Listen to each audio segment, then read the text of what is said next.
ఈరోజు మనం మాట్లాడుకోబోయే అంశం మీ జీవితాన్ని శాశ్వతంగా మార్చివేస్తుంది. దయచేసి ఈ వీడియోను ఎక్కడా స్కిప్ చేయకుండా చివరి వరకు చూడండి. చాలామంది ర్యాప్చర్ అనే పదం వినగానే వెంటనే ఈ లోకం నుండి తప్పించుకోవడం అని అనుకుంటారు. అకస్మాత్తుగా మనుషులు మాయమైపోవడం, మిగిలిపోయిన ప్రపంచం ఎదుర్కోబోయే భయంకరమైన పరిస్థితులు, ప్రవచనాలు, క్రీస్తు విరోధి అంటే యాంటీక్రైస్ట్, 7 ఏండ్ల శ్రమల కాలం, మృగము ముద్ర, ఇలా భూమి మీద జరగబోయే భయంకరమైన సంఘటనల గురించే ఆలోచిస్తారు. అవును, ర్యాప్చర్ అనేది బైబిల్ ప్రవచనాలకు సంబంధించినదే. ఇది అంత్యకాలానికి సంబంధించినదే. దేవుని మీద తిరుగుబాటు చేసిన ఈ లోకంపై రాబోయే తీర్పుకు సంబంధించినదే. కానీ ర్యాప్చర్ అంటే కేవలం అదొక్కటే అనుకుంటే మనం చాలా గొప్ప విషయాన్ని, ఎంతో వ్యక్తిగతమైన, శక్తివంతమైన, మన జీవితాలను మార్చేసే ఒక అద్భుతమైన సత్యాన్ని కోల్పోయినట్లే. ర్యాప్చర్ అంటే కేవలం రాబోయే వినాశనం నుండి తప్పించుకోవడం కాదు. ర్యాప్చర్ అంటే దేవుని దగ్గరకు వెళ్లడం. ఇది కేవలం భూమి మీద నుండి తీసివేయబడటం కాదు. మనల్ని ప్రేమించి, రక్షించి, తన రక్తంతో కడిగి, మనల్ని మోసి, నేను మళ్ళీ వస్తాను అని వాగ్దానం చేసిన ఆ యేసుక్రీస్తును ఎట్టకేలకు ముఖాముఖిగా చూడటం. ర్యాప్చర్ అనేది ప్రతి విశ్వాసికి ఉన్న ఒక ధన్యకరమైన నిరీక్షణ. అది మన విశ్వాసం కంటికి కనిపించే వాస్తవంగా మారే క్షణం. సుదీర్ఘమైన చీకటి రాత్రి ముగిసిపోయే క్షణం. మన ప్రతి కన్నీరు, ప్రతి భారం, ప్రతి పోరాటం, జవాబు దొరకని ప్రతి ప్రశ్న, ఎవరికీ చెప్పుకోలేని మన రహస్య వేదన అన్నీ క్రీస్తు మహిమలో కరిగిపోయే అద్భుత క్షణం. అందుకే ఈ ప్రశ్న నిన్ను నువ్వు వేసుకో. నేను యేసయ్యను కలుసుకోవడానికి సిద్ధంగా బ్రతుకుతున్నానా? ఈ లోకం శాశ్వతం కాదన్నట్లుగా బ్రతుకుతున్నానా? నా అసలైన ఇల్లు ఇక్కడ లేదన్నట్లుగా నేను జీవిస్తున్నానా?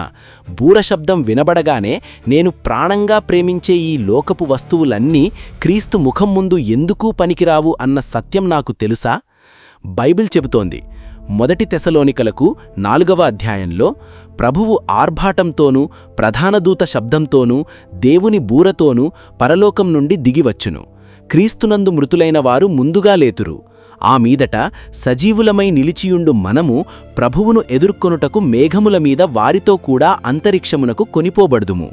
కాబట్టి మీరు ఈ మాటల చేత ఒకరినొకరు ఆదరించుకొనుడి. గమనించారా? పౌలు భక్తుడేమంటున్నాడు?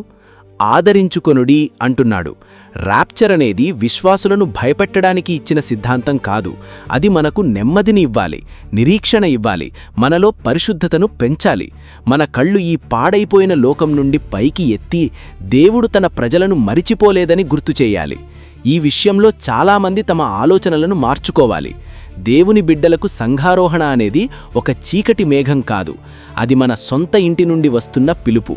దూరం నుండి విశ్వాసంతో నడిచిన ప్రయాణం ముగిసి, మన ఆత్మ ప్రేమించిన దేవుని ముందు నిలబడే అద్భుతమైన క్షణం పరలోకం. ఒక్కసారి ఆ స్థలం గురించి ఆలోచించండి. అది ఎక్కడో మేఘాల మీద ఉండే ఒక ఊహాజనిత ప్రదేశం కాదు. అది సాక్షాత్తు దేవుడు నివసించే స్థలం. అక్కడ స్వార్థం లేని స్వచ్ఛమైన ప్రేమ ఉంటుంది. ఆందోళన లేని ఆనందం ఉంటుంది. అక్కడ మరణ ఛాయలుండవు. హాస్పిటల్ బెడ్స్ నుండి వినిపించే ఈడుపులుండవు. సమాధులు తవ్వే పనుండదు. శవపెట్టె చుట్టూ నిలబడి ఏడ్చే కుటుంబాలుండవు. శాశ్వతమైన గుడ్ బై చెప్పే బాధే ఉండదు. పరలోకమంటే ఆనందం అంతం కావడం కాదు, ఆనందం పరిపూర్ణం కావడం. కాబట్టి ర్యాప్చర్ గురించి మాట్లాడేటప్పుడు మనం దేన్ని వదిలిపెట్టి వెళ్తున్నామో దాని గురించి కాదు, ఎవరి దగ్గరకు వెళ్తున్నామో దాని గురించి మాట్లాడాలి. మనం యేసయ్య దగ్గరకు వెళ్తున్నాం, తండ్రి ఇంటికి వెళ్తున్నాం. చీకటి పడుతున్న ఈ లోకంలో మనం పరదేశులం అన్న భావనకు అది ముగింపు. మన శరీరాశలతో చేసే యుద్ధానికి అది ముగింపు. లోకంలో ఎవరికీ కనిపించని నీ గాయాలకు అది ముగింపు. దేవుడు స్వయంగా నా బిడ్డ ఇంటికి రా అని పిలిచే పిలిపది. ఈ లోకానికి తీర్పు రాబోతోంది నిజమే, కానీ విశ్వాసికి సంఘారోహణ అనేది వినాశనం కాదు, అది విడుదల. పెండ్లి కుమారుడు తన పెండ్లి కుమార్తె కోసం వస్తున్నాడు. రాజు తన ప్రజలను చేర్చుకోవడానికి వస్తున్నాడు. ఈ భూమి మీద శ్రమపడి, ప్రార్థించి, ఏడ్చి, విశ్వాసంతో సహించిన ప్రతి ఒక్కరికి అది బహుమానం. యోహాను సువార్త 14వ అధ్యాయంలో యేసుప్రభు ఏమన్నారు? నా తండ్రి ఇంట అనేక నివాసములు కలవు. నేను వెళ్ళి మీకు స్థలం సిద్ధపరచుచున్నాను. దీనర్థమేమిటి? పరలోకమనేది ఒక కల కాదు, సిద్ధపరచబడిన ప్రజల కోసం సిద్ధపరచబడిన స్థలం. యేసయ్య మన కోసం ఒక స్థలాన్ని సిద్ధపరుస్తున్నప్పుడు మనం ఆయన కోసం మన హృదయాలను సిద్ధపరచుకోవాలి కదా. పెండ్లి కుమారుడు వస్తున్నప్పుడు పెండ్లి కుమార్తె నిద్రపోకూడదు కదా. ఈ ర్యాప్చర్ అనేది మనల్ని కొన్ని కఠినమైన ప్రశ్నలడిగేలా చెయ్యాలి. నేను ఇంకా దేన్ని పట్టుకుని వ్రేలాడుతున్నాను? ఏ పాపాన్ని వదిలిపెట్టకుండా సాకులు చెబుతున్నాను? ఏ చేదును నా మనసులో పెట్టుకుని బ్రతుకుతున్నాను? ఎవర్ని నేను క్షమించలేకపోతున్నాను? ఒకవేళ యేసయ్య ఈరోజే వస్తే నా జీవితంలో ఏ విషయాన్ని చూసి నేను సిగ్గుపడతాను? దీనర్థం మనం భయంతో వణికిపోవాలని కాదు, మెలకువగా ఉండాలని. ఉద్యోగాలు చేయడం, ఇల్లు కట్టుకోవడం, ప్లాన్ చేసుకోవడం మానేయాలని కాదు, నిత్యత్వాన్ని దృష్టిలో పెట్టుకుని బ్రతకాలని. మనం ఉద్యోగం చేస్తాం, కానీ ఆ ఉద్యోగాన్ని పూజించాం. దేవుడిచ్చిన ఆశీర్వాదాలను అనుభవిస్తాం, కానీ ఆ ఆశీర్వాదాలనే దేవుడిగా మార్చుకోం. మన కుటుంబాలను ప్రేమిస్తాం, కానీ ఈ భూమి మీద ఉన్న ఇవన్నీ రాబోయే అసలైన సంతోషానికి కేవలం నీడలు అన్న సత్యం గుర్తిస్తాం. మనుషులు దేనికోసమైతే కొట్టుకుంటున్నారో ఆ డబ్బు తాత్కాలికం. ఆ కీర్తి, ఆ ఇళ్ళు, ఆ కార్లు, ఆ చప్పట్లు, ఆ గొడవలు, ఆ రహస్య పాపాలు అన్నీ తాత్కాలికమే.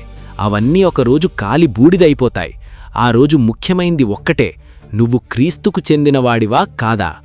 చాలామంది ఏమనుకుంటారంటే, నేను పక్కవాడికంటే కొంచెం మంచివాడిని కదా, నేను గుడికి వెళుతున్నాను కదా, నాకు బాప్తిస్మం అయ్యింది కదా, నేను ఆటోమేటిక్గా పరలోకం వెళ్ళిపోతాను అని.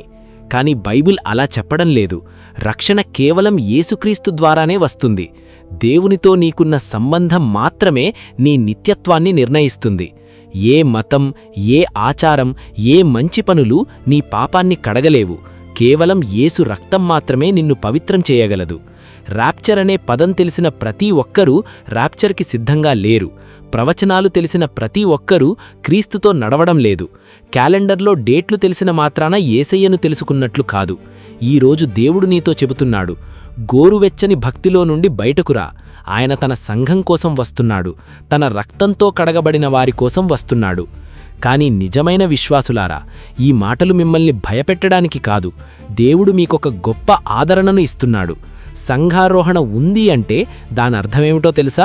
మీ బాధలకి ఒక ఎక్స్పైరీ డేట్ ఉంది, మీ శ్రమలకి ఒక ముగింపు ఉంది, మీ రోగానికి ఒక ముగింపు ఉంది, మీ ఒంటరితనానికి, పాపంతో మీరు పడుతున్న పోరాటానికి, మీ కన్నీళ్లకి ఒక ముగింపు వచ్చే రోజు దగ్గర్లో ఉంది.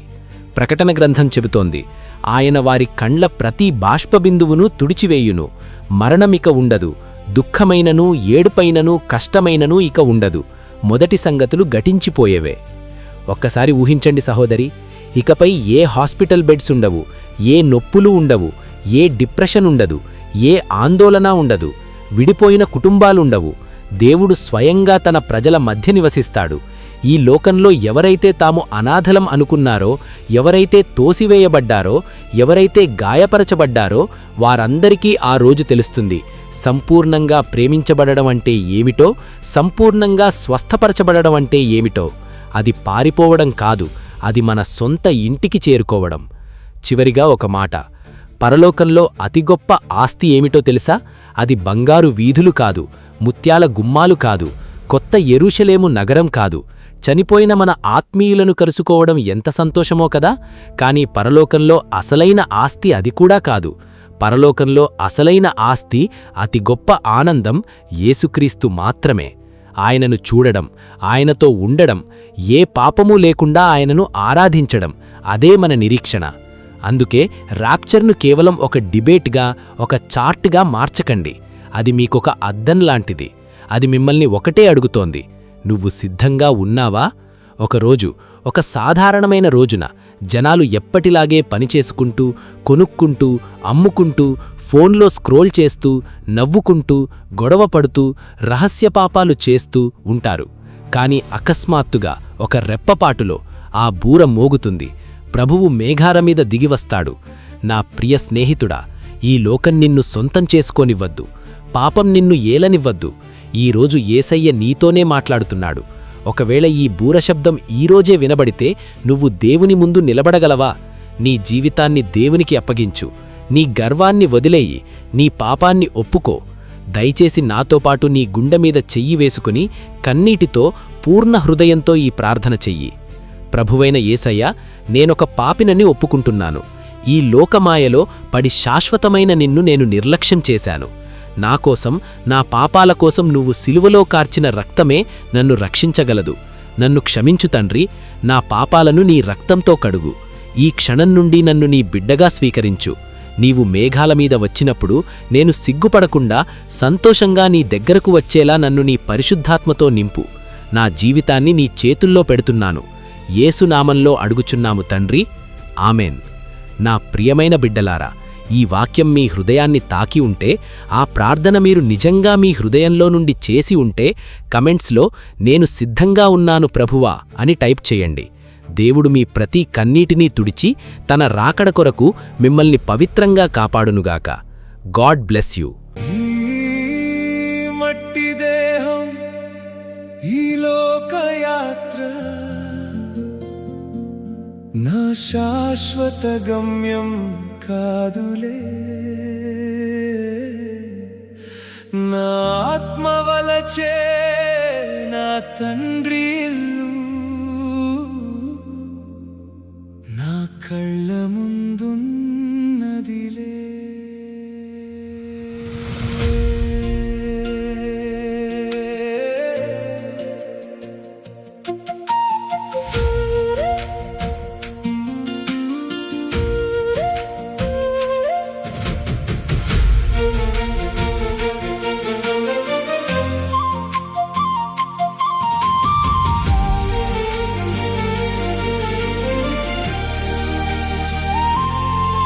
కన్నీరు పారే ఈ లోకమంతా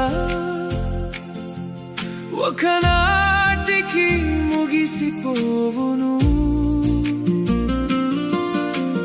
కానరాని నా గాయాలన్నీ నీ మహిమలో కరిగిపోవును. అది నాశనం నుండి తప్పించుకోను కాదులే. నా ప్రాణనాథుని కలుసుకునే సమయంలే. ముఖాముఖిగా నిన్ను చూడాలని నా గుండె ఎంతో తహతహలాడే. మేఘాల మీద నీవెప్పుడొస్తావో నా ఆత్మ నీకై ఎదురు చూసే. నా అసలైన ఆస్తి నీవే యేసయ్యా. నా శాశ్వత చిరునామా నీవేనయ్యా.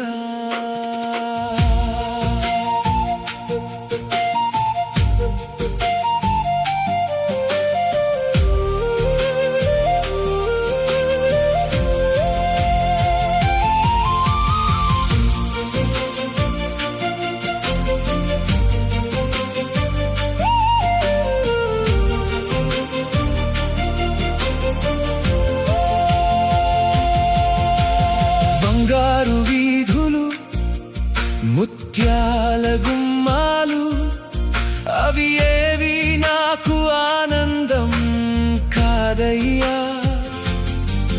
కల్వరిలో నాకై రక్తాన్ని కార్చిన నీ పాదాలు చూస్తే నాకు చాలయ్యా.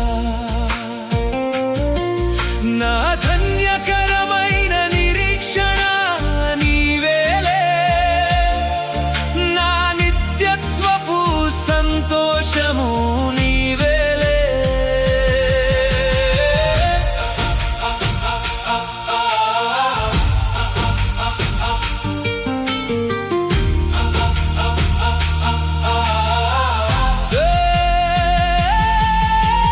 అకస్మాత్తుగా ఆ ఊర మ్రోగగా రెప్పపాటులో మార్పు చెందనా.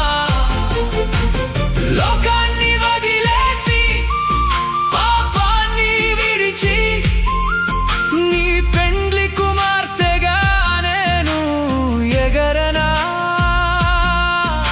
సమస్తం మర్చిపోయి నీ గుండెలకు హత్తుకోనా ముఖాముఖిగా నిన్ను చూడాలని నా గుండె ఎంతో తహతహలాడే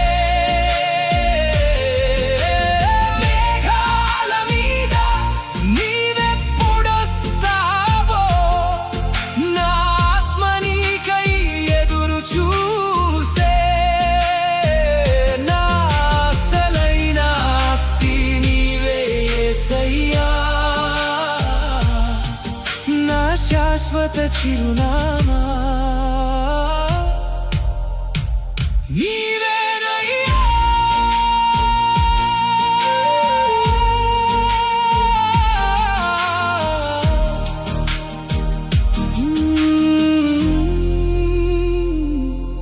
నేను సిద్ధంగా ఉన్నాను ప్రభువా సిద్ధంగా ఉన్నాను ఆమెన్ ప్రభువైన యేసు రమ్ము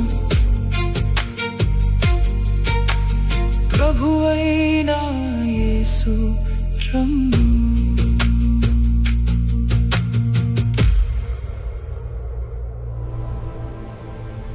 Strength in grace. It's all about Jesus.